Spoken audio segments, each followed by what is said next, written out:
Our human body is a gift. We have to accept it just the way it is, and at the same time, do what we can to make it even better. But never losing the fact that the body is itself sacred. Life is precious, and we experience life through our body.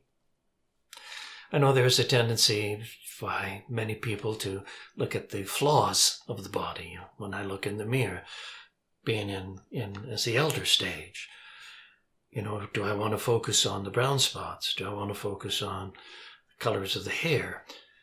Or do I want to look into the eyes and see the wholeness, the whole body, and carry those trophies? Like when I look at my age, it's part of a process of growing and expanding. As my mind and my spirit grows and expands, my body has to take the second row and decrease in strength and power. And that's okay. It's all part of that growing process. When people look at their bodies and maybe say, well, I weigh too much, I don't like the way I look, we've got to get past that. Start, if nothing else, see the spirit within.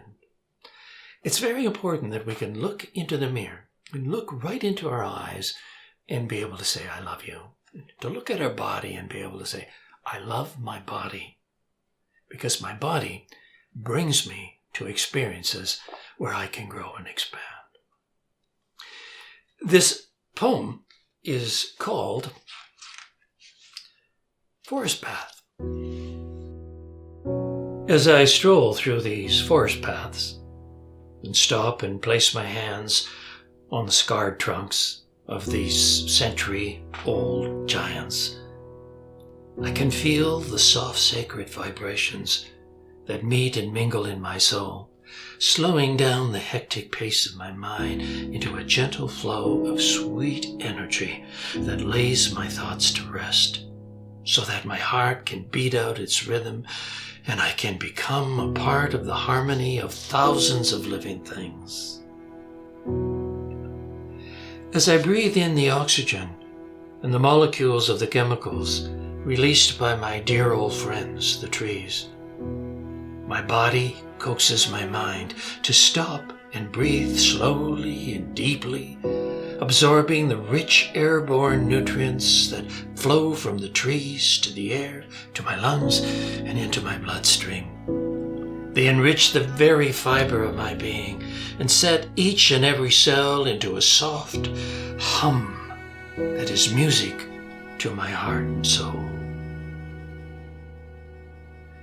As I gaze around at the mosses that cover the old stumps that were cut off in their prime, I see the notches where loggers used to stand, yielding their instruments of death.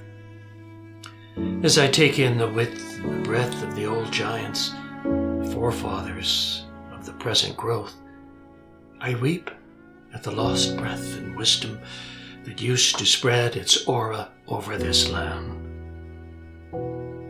As the paths wind down and out into the open spaces, I see the scarred land, clear-cut, a killing field, leaving debris and nothingness where the majesty of life once thrived. I weep for the barren mountainsides where abundant life used to thrive. I weep for the greed of my fellow man who cannot see the magic of the forest and shall never experience the forest's healing touch. As I sit silently sifting the sadness, I sense the agony of the forest that laments the passing of the old patriarchs. And I weep for these old friends who have passed on before their time. And I weep for the next generation who will never witness the purity of the patriarchs of the old forest.